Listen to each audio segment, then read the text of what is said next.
할렐루야. 오늘도 주 앞에 나오신 여러분들을 축복합니다. 우리 온라인으로 예배하시는 분들에게도 하나님의 크신 종 함께 하시기를 축복합니다. 우리 옆에 분과 인사 한번 하기 원합니다. 하나님을 기쁘게 합시다.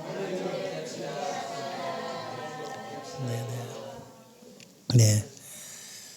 오늘 말씀을 전하기에 앞서서 여러분께 당부의 말씀을 한 가지 드리고 싶습니다. 우리 간밤에 현직 대통령께서 구속을 당하시는 가슴 아픈 일을 우리 모두가 다 잘 알고 계실 것입니다. 우리 집안에서 우리 만약에 아버지가 큰 어려운 일을 당하셨다. 그 어려운 일이 우리에게 자부심이 되고 또 그것이 고통일지언정 우리 스스로에게 용기와 힘을 주는 그런 사건이라면 참 귀하겠지만 그렇지 않고 우리의 아버지가 우리의 가장이 부끄러운 일을 겪었을지라도 우리는 어디 가서 함부로 아버지를 비판하거나 나쁘게 말하지는 못할 겁니다. 우리에게 손에 잘 닿지 않는 것 같을지라도 우리의 대통령께서 어려운 일을 겪으신 것은 매우 스스로에게 우리에게 어렵고 힘든 일이 되어야 합니다. 함부로 말하지 않으시기를 부탁을 드리고 우리 이 문제가 어떻게 해결될 수 있을지 우리는 알지 못하고 전능하신 하나님이 긍휼히 여기셔서 잘 문제가 해결되기를 여러분 기도하시기를 바랍니다. 제가 늘 말씀드리지만 대통령 한 사람의 문제가 아니라 이 나라 이 민족 전체가 주님 앞에 어려운 일들을 우리가 겪고 있는 것이다. 회개하는 마음으로 여러분들 이 일들을 잘 종용하게 지내시면서 기도하시기를 당부의 말씀을 드려요. 어저께 밤에 제가 뉴스 보니까 다툼이 많았고 앞으로 더 극렬할까 걱정이 많이 됩니다. 이 일들이 하나님 앞에 긍휼히 여기심을 얻을 수 있기를 소원한 마음입니다. 조심스럽게 여러분께 말씀을 드립니다. 지난 주일에는 아벨이 드린 더 나은 예배, 그 더 나은 예배를 살펴봤는데요. 아벨의 그 더 나은 예배가 아니라 최고의 예배를 하나님께 드리자 이런 말씀을 전했어요. 기억나시죠? 그리고 최고의 예배는 이 한 시간의 예배가 아니라 우리의 모든 것을 다 주님께 드리고 우리의 삶을 통해 하나님께 영광을 돌리고자 하는 것, 그것이 최고의 예배가 될 수 있다. 아벨의 제사는 첫 번째 것을 드린 것이었는데 우리는 모두를 드리고자 하는 마음, 그게 소중하다 이런 말씀을 전했습니다. 오늘은 히브리서 11장에 나타난 믿음 시리즈 세 번째 시간입니다. 오늘 말씀의 제목은 에녹의 믿음, 하나님과의 동행입니다. 에녹의 믿음, 하나님과 동행이라는 제목으로 함께 은혜 나누기를 원합니다. 여러분, 창세기 5장에 보면 에녹이 태어났던 에녹의 그 연대기가 쭉 등장하고 있죠. 근데 여러분 계산해 보신 적이 있나 모르겠어요. 에녹은 사실 아담하고 상당히 오랜 기간을 살았어요. 제가 계산해 보니까 308년을 아담과 함께 살았더라고요. 여러분 잘 느껴지지 않는 부분이에요. 그리고 제가 여러분들 노아까지 쭉 밑에까지 다 읽으셨는데 노아는 못 만났습니다. 에녹이 승천한 후에 69년이 지나서 노아가 태어났죠. 사실은 365세라는 작지 않은 그런 시간들을 보내면서 여러분 에녹이 어떻게 살았는가 우리가 사실은 성경에 나와 있는 내용으로는 다 알 수가 없습니다. 그런데 이름 자체가 되게 특별합니다. 에녹, 여러분 한글 성경으로는 그렇게 표현되어 있는데 히브리 원어로 하면 하노크 이렇게 읽을 수 있어요. 그래서 봉헌하다의 명사형으로 봉헌된 자 또는 봉헌 또는 바침, 하나님께 드린바된 인생이다. 이렇게 이해하면 좋겠습니다. 그 아버지가 지어준 이름이니까 그 아버지가 참 이름을 잘 지어준 것 같아요. 정말로 하나님이 에녹을 받으셔서 놀라운 인생 되게 하셨던 것이죠. 저는 오늘 여러분과 함께 이 히브리서 11장 5절 6절의 말씀, 2절의 말씀을 가지고 세 가지로 하나님의 말씀 살펴보기를 원합니다.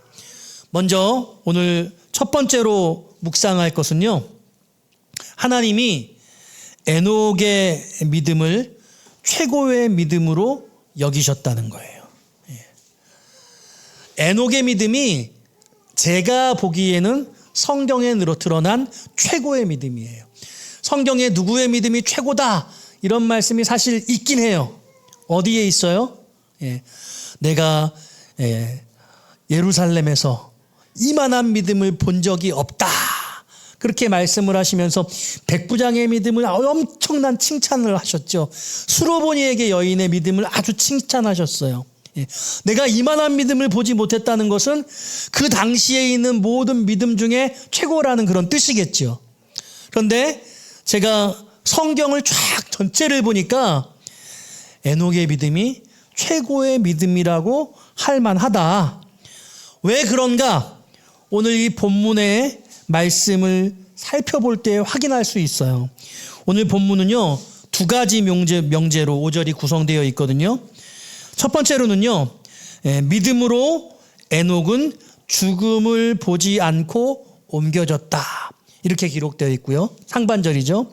두 번째 부분은 믿음으로 에녹은, 이제 앞에 있는 것이 뒤에 하반절도 꾸며주니까, 믿음으로 에녹은 옮겨지기 전에 하나님을 기쁘시게 하는 자라 하는 증거를 받았다. 이 히브리서 11장 5절이 에녹에 대해서, 에녹의 믿음에 대해서 두 가지를 설명하고 있는데, 에녹은 믿음으로 죽지 않았다. 그리고 옮겨졌다. 이렇게 말씀하고 있고, 두 번째로 옮겨지기 전에 하나님을 기쁘시게 하는 자라고 증언됐다. 이렇게 기록되어져 있습니다. 첫 번째 진술을 보면은요, 오늘 이 죽음을 보지 않고 옮겨졌다 이렇게 설명되고 있는데, 다른 말로 하면 죽지 않고 승천했다 이렇게 볼 수 있죠. 어떻게 죽지 않고 승천했는가? 말도 안 돼. 비과학적이야. 사람은 다 죽는데, 이렇게 생각하시면 여러분 성경에 진심으로 접근하기가 어려우니까 좀 차치하고 여러분들이 살펴보셨으면 좋겠어요.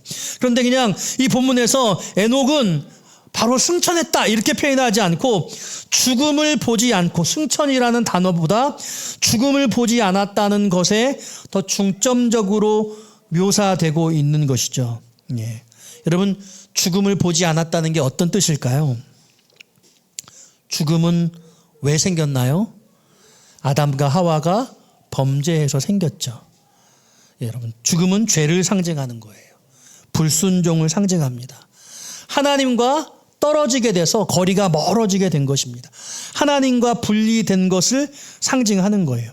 그런데 그 죄를 상징하고 불순종을 상징하고 하나님과 유격이 생겨서 하나님과 멀어지게 된 것을 상징하는 그 죽음을 보지 않았다라고 그렇게 5절이 말씀하고 있는 것이죠. 여러분, 이쯤 되니까 성경에 여러분 죽지 않고 승천한 사람이 두 명 있다는 건 여러분 아시죠? 누군가요? 에녹과 엘리야. 제가 여러분께 사진 한번 보세요. 어디가 에녹이고 어디가 엘리야예요? 왼쪽이 에녹이고 오른쪽이 엘리야죠. 지금 제단에 불이 떨어지고 있어요. 제단에서 기도해서 그 마른 장작에 불이 떨어져서 제단을 다 불살르는 대목이 엘리야에게 일어나는 대목이죠. 이 성경에 죽음을 겪지 않고 유일하게 승천한 이 두 사람이 있는데, 한 사람이 에녹이고 한 사람이 엘리야라는 거죠. 여러분, 그러면 이렇게 질문을 할 수 있어요. 어떻게 승천했지? 왜 승천했지? 에녹은 왜 승천한 거야? 엘리야는 왜 승천한 거야? 이렇게 질문해 볼 수 있어요. 사실 에녹보다 훨씬 더 많은 성경의 분량을 가지고 있는 게 엘리야이니까, 엘리야에 대한 내용을 여러분 열왕기 상하에 쭉 살펴보면은요, 많은 사건들이 등장하는데 그 승천하는 대목이 있단 말이죠. 승천하는 대목에 보면 열왕기하 2장 1절에 보면 여호와께서 엘리야를 하늘로 올리시고자 하실 때에 이렇게 말씀을 시작하고 있거든요. 이 말씀이 의미하는 바가 뭐냐면 하나님이 엘리야를 죽지 않게 하시고 바로 승천시키시려고 이미 준비하시고 계시다는 것이고, 두 번째로 그와 같은 사실을 엘리야 자기 자신도 알고 있었다는 뜻이에요. 사실 그 열왕기하 2장을 보면은요, 엘리야뿐만 아니라 선지 생도들도 그와 같은 사실을 알고 있었어요. 엘리야를 따라가던 엘리사도 알고 있었던 것으로 보여져요. 그러니까 엘리야, 엘리사 가는 곳곳마다 있었던 선지 생도들도 다 알았단 말이죠. 뭔가 엘리야를 하나님이 불러 올리시려고 준비하시고 계시구나, 이런 것들이 아마 계시된 것 같아요. 그런데 그럼에도 불구하고 왜 엘리야를 하나님이 그렇게 승천시키셨는지에 대해선 성경은 함구하고 있어요. 뭐 엘리야의 사건들을 통해 추측해 볼 수는 있겠죠. 정말 기도를 많이 용감하게 했던 그런 기도의 용사였으니까. 아세라, 바알의 그 신상들, 그 850명의 이방 선지자들을 다 물리치는 혁혁한 전과를 올렸으니까. 죽도록 광야의 길을 달려가지고 고생을 하면서 하나님의 사명을 순전하게 감당했으니까 뭐 죽지 않고 들려 올리실만 하지, 우리가 그렇게 생각해 볼 여지는 있어요. 그러나 성경은, 하나님은 말씀하지 않고 계세요. 오히려 아주 짤막한 내용을 담고 있는 에녹에 대해서는 하나님이 죽지 않고 부르신 것에 대해서 기록하고 있다는 거예요. 성경에 유일하게 죽지 않고 승천한 두 사람이 있는데, 심지어는 예수님도 승천하긴 하셨는데 죽지 않고 승천하신 게 아니라 죽음을 당하시고 죽음을 다 겪으시고 죽음 권세 깨뜨리시고 승천하셨죠. 근데 이들은 죽음을 경험하지 않고 승천했어요. 그런데 엘리야는 성경에 그 이유를 기록하고 있지 않습니다. 사랑하는 여러분, 잘 들으세요. 성경에서 말씀하고 있지 않으면 답이 없는 거예요. 성경에서 답이 없으면 답을 찾으려고 하지 마세요. 그냥 추측해 볼 수는 있어요. 추론할 수는 있어요. 근데 그게 답은 아니에요. 성경이 왜 말씀하지 않을까요? 말씀하지 않는 게 좋다고 하나님이 그렇게 뜻하신 거예요. 그래서 이런 경우를 뭐라고 말하냐면, 성경이 가라고 하면 가고 성경이 멈추라고 하면 멈추는 거예요. 하나님이 말씀하신 것까지만 인정하고, 말씀하지 않은 것에서는 여러 가지 상상력을 가질 수 있지만 그냥 상상만 하세요. 그건 진리가 아니에요. 성경은 어떤 진리를 가지고 있냐면, 세상의 모든 일들을 다 다루고 있지는 않아요. 하지만 세상의 모든 일들에 대한 기준은 다 제시하시고 계세요. 할렐루야. 성경의 모든 기준이 우리가 어떤 삶을 살지에 대한 원리를 충분히 우리에게 알려주고 계시기 때문에 우리는 그 원리를 가지고 삶을 살아가면 되는 것이죠. 그러니까 엘리야는 왜 승천했는지 성경이 말하지 않아요. 그런데 에녹은 말씀하고 계세요. 이제 차차 오늘 말씀을 통해 것을 알아보기를 원하는데요. 오늘 여러분과 나누고 싶은 두 번째 말씀은요, 그렇다고 한다면 오늘 히브리서 11장 5절에서 에녹은 어떻게 하나님을 기쁘게 할 수 있었나를 물어봐야 되겠죠. 어떻게 하나님을 기쁘시게 하는 에녹이 되었을까? 이와 같은 사실을 안다면 우리가 하나님을 기쁘시게 하는 데 도움이 되겠죠. 제가 성경에 나와 있는 에녹의 이름을 몽땅 찾아봤어요. 그렇게 어렵지 않았어요. 8번밖에 등장하지 않거든요. 8차례 등장합니다. 창세기 5장, 여러분 아까 들으신 그 말씀에 에녹의 이름이 4번 등장합니다. 그리고 역대상에 1번 나와요. 구약에 합쳐서 5번, 신약에 3번 등장하는데, 여러분 오늘 본문 히브리서에 1번 등장하고 있고요. 그리고 누가복음에 한 번 등장하고 있고요. 유다서 1장 14절에 한 번 등장합니다. 그런데 요걸 꼼꼼히 읽어보니까 이 8절 중에 5번은 전부 족보와 관련해서 그 이름이 등장하고 있어요. 창세기 5장의 4번 중에 3번이 족보와 관련된 것이고, 그리고 누가복음도 족보와 관련된 것이고, 역대하도 쭉 아담의 계보를 쭉 이야기하면서 그러면서 이 에녹의 이름이 등장합니다. 그러니까 족보가 중요해요. 그렇지만 오늘 중요한 것은 에녹이 어떻게 하나님을 기쁘게 할 수 있었을까에 대한 중요한 진리를 어디에 담고 있느냐 하는 것인데, 유다서 1장 14절은 다른 말씀이에요. 아담의 7대손 에녹이 이 사람들에 대하여도 예언하여 이르되 보라 주께서 그 수만의 거룩한 자와 함께 임하셨나니, 이런 말씀이 있어요. 이 말씀을 이해하려면 좀 에녹서도 설명하고 그래야 돼요. 이 말씀을 좀 차치했으면 좋겠습니다. 중요한 말씀은 창세기 5장 24절입니다. 이렇게 말씀하고 있어요. 에녹이 하나님과 동행하더니 하나님이 그를 데려가심으로 세상에 있지 아니하였더라. 이렇게 말씀합니다. 히브리서 11장 5절과 겹치는 부분이 있죠. 하나님이 그를 데려가심으로 세상에 있지 않았다라는 것이 교차합니다. 승천한 것.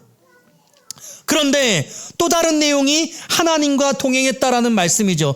히브리서 11장 5절의 두 번째 부분, 옮겨지기 전에 하나님을 기쁘시게 하는 자라 하는 증거를 받았다. 그러니까 히브리서 11장 5절의 하반절에서 말하고 있는 옮겨지기 전에 하나님을 기뻐하시게 하는 것에 받은 증거가 뭐냐? 그 이유는 하나님과 동행했기 때문이다. 이렇게 볼 수 있는 것이죠. 어떻게 하나님을 기쁘시게 할 수 있어요? 하나님과 동행하면 하나님을 기쁘시게 할 수 있다. 이렇게 말씀하고 있는 것이죠. 사랑하는 여러분, 하나님을 기쁘시게 하는 저와 여러분 되시기를 주님의 이름으로 축원드립니다. 우리 마음 가운데 하나님을 동행하게 하는 것으로 기쁘시게 하는 것, 그러니까 여러분 그것을 살펴보는 것이 중요해요. 그래서 오늘 세 번째 메시지는요, 하나님과 동행한다는 것이 무엇이냐, 이걸 깊이 묵상해 봐야 돼요. 사랑하는 여러분, 하나님과 동행한다는 게 어떤 것입니까? 무엇입니까? 세 가지로 생각해 볼 수 있는데요, 원어를 살펴봐야 됩니다. 동행의 히브리어는요 할라크입니다. 할라크. 이게 함께 걷다, 함께 걷는다는 뜻입니다. 사랑하는 여러분, 동행은 함께 걷는 거예요. 제가 그 고등학교 시절에 교회를 다니면서 제가 사랑하는 전도사님, 지금은 그 말레이시아에서 목회하시고 우리 교회 오셔서도 한번 말씀 전하셨죠. 그 목사님 전도사님 시절에 들려주셨던 이야기가 기억나요. 인생의 어려운 시간에 하나님을 원망하는 거예요. 하나님, 이렇게 힘들고 이렇게 어려운데 왜 하나님 나와 함께 해주지 않으세요? 그 모래톱 위에 발자국이 있는데 발자국이 하나밖에 없는 거죠. 어떻게 생각하냐면 자기 발자국이라고 생각하는 거죠. 근데 예수님 말씀하시는 거예요. 아니라는 거예요. 내가 늘 너와 함께 있었다는 거죠. 어떻게 함께 있었다는 거예요? 하나님이 저와 여러분들을 업고, 그러니까 그 발자국은 내 발자국이 아니라 주님의 발자국이었던 것이죠. 이 이야기를 들려주셨던 기억이 문득 생각이 났어요. 동행이라는 원어는 함께 걷다라는 직접적 뜻인 거예요. 우리 하나님은 여러분들의 인생의 모든 순간 속에 언제나 함께 하시고 계시는 줄 믿으시기를 바랍니다. 그래서 여러분 이렇게 볼 수 있어요. 손을 맞잡는 거예요. 그런데 한 손은 내 손이고 한 손은 주님의 손, 하나님의 손이에요. 네, 우리가 주님의 손을 잡지 않는데 하나님은 변함없이 내 손을 붙잡고 계시는 거예요. 이게 바로 언제나 동행하시는 하나님의 손길이고 함께 걸으시는 할라크의 의미죠. 성경을 읽으시면은요, 성경에 등장하는 그 모든 인물들, 하나님이 택하신 그 자손들, 그들에게 주님이 늘 함께 하시는 것의 역사라고 볼 수 있어요. 이사야 41장 10절이에요. 두려워하지 말라, 내가 너와 함께 함이라. 놀라지 말라, 나는 내 하나님이 됨이라. 이렇게 말씀하세요. 이사야 43장 3절, 2절, 3절에도 그런 말씀이 있어요. 내가 물 가운데로 지낼 때에 내가 너와 함께 할 것이라.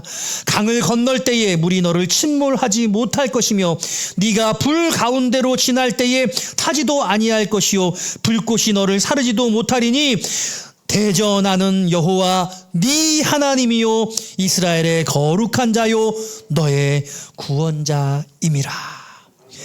예레미야 46장 28절도 말씀하세요. 여호와의 말씀이니라 내 종 야곱아 내가 너와 함께 있나니 두려워하지 말라. 그래서 하나님께서 임마누엘로 오셔서 하나님이 우리와 함께 하심이라. 예수님의 이름 임마누엘이잖아요. 하나님이 우리와 함께 하신다는 것. 그리고 지금 저와 여러분들은 예수를 영접하여 마음속에 우리에게 보내주신 그 성령님, 그 성령님이 우리 안에 내주하시고 계시지 않습니까? 할렐루야. 예수를 영접한 자마다 그 마음 안에 성령님께서 계신 걸 믿으시기를 바라요. 문제는 뭐냐면, 그렇다면 여러분은 어떠시냐고요. 하나님은 여러분과 늘 함께 하시고 동행하시고, 하나님은 예수 그리스도의 십자가의 사랑으로 성령님을 보내주셔서, 육신의 예수님은 우리와 함께 하실 수 없었으나 십자가로 죽으신 그 예수님이 우리에게 성령님을 보내주셔서 그 예수 그리스도를 마음속에 모신 자들마다 성령님이 우리 안에 내주하신다고 약속하셨는데, 여러분은 어떠시냐고요. 하나님과 함께 한다고 생각하세요? 하나님과 동행하시는 삶을 살려고 하십니까? 하루 24시간 중에 얼마나 함께 하세요? 우리 하나님은 여러분들의 평생토록 24시간 365일 늘 동행해 주시는데, 여러분, 나는 얼마나 하나님과 함께 하고자 하는 거예요. 자는 시간 하나님과 함께 하십니까? 먹는 시간 주님과 함께 하세요? 일하는 시간에 하나님과 함께 하십니까? 사람을 만날 때에 주님과 함께 하세요? 목사님, 자는 시간에 어떻게 하나님과 함께 해요? 아니, 목사님, 먹는 시간은 먹는 거지 어떻게 하나님과. 아니, 누구를 만나는데 어떻게 함께 해요? 함께 할 수 있어요. 혼자 있는 시간 하나님과 함께 하세요?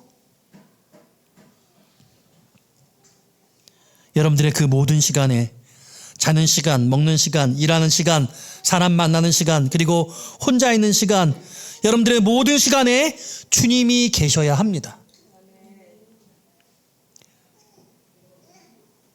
주님의 임재를 내 삶 속에 고백해야 해요. 성령님께서 내 안에 머물러 계시고 나와 함께 하심을 의식해야 합니다. 그 모든 시간 속에 여러분, 주님이 계시고 있는지 여러분께 진지하게 묻습니다. 경건은 어디에서 오나요?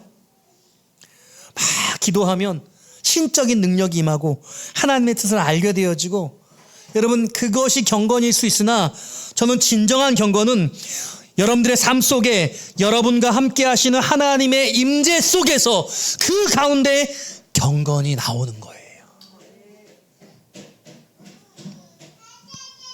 말씀을 정리합니다. 오늘 저는 결론적으로 이렇게 진술하고 싶어요. 300년간 동행한 에녹을 본받자. 300년간 동행했어요. 창세기 5장에 보니까 에녹이 365세를 살았는데 65세에 무두셀라를 낳고, 그 무두셀라를 낳은 그 시점을 기점으로 해서 300년 동안 하나님이 부르시는 그 순간까지 하나님과 동행했다고 성경이 기록하고 있어요. 그냥 읽으니까 300년간 동행했대. 여러분 근데 묵상해 보세요. 여러분 동행이 쉬운 줄 아세요? 동행이 결코 쉬운 게 아닙니다. 부부 생활 해보세요. 금슬이 좋은 부부도 있고 부부 지정이 어려운 그런 가정도 있어요. 부부 지정이 깊다는 게 뭐예요? 서로가 서로를 바라보는 것 아닙니까? 함께 해주는 거예요. 시간을 같이 하고 마음을 써주는 것입니다. 여러분 그게 그렇게 쉬운 것이 아니지 않습니까? 동상이몽이란 뜻이 무엇입니까? 한 침대에서 자면서 두 가지 꿈을 꾸는 겁니다. 다른 꿈을 꿔요.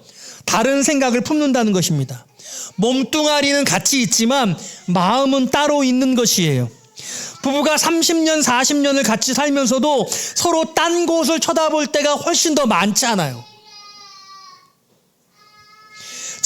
잠깐은 혹 같이 있을 수 있습니다. 혹 얼마 동안은 같은 마음을 품을 수 있을 거예요. 그런데 그것을 지속하는 건 사실상 어려워요.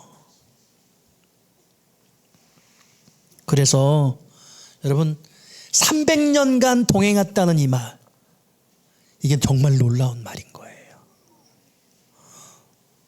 저는 그래서 여러분들에게 이렇게 제안하고 싶어요.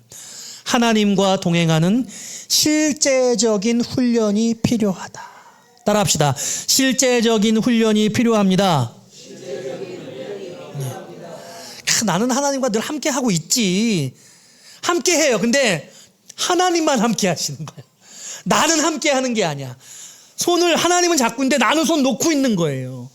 하나님도 내 손을 잡고 나도 하나님 손을 잡아야 돼요. 그러기 위해서는 실질적인 삶의 훈련이 필요합니다. 하나님의 임재 연습을 여러분들이 하셔야 돼요.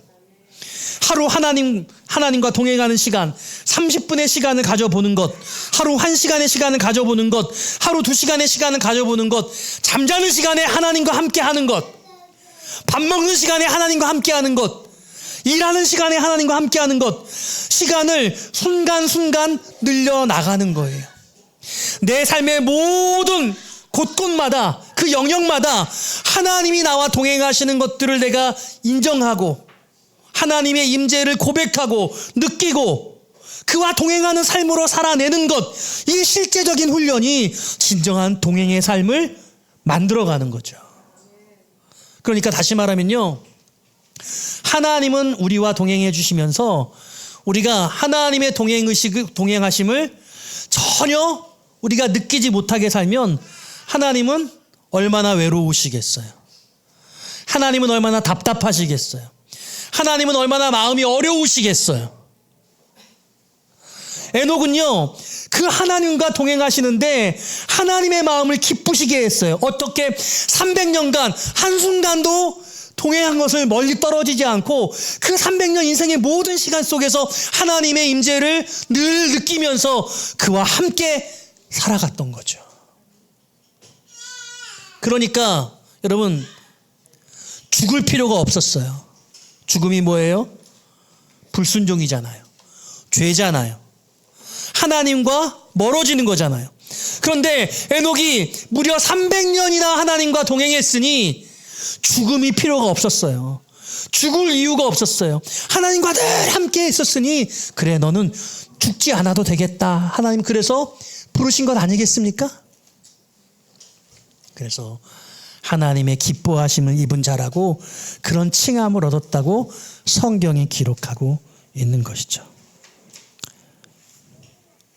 말씀을 정리합니다.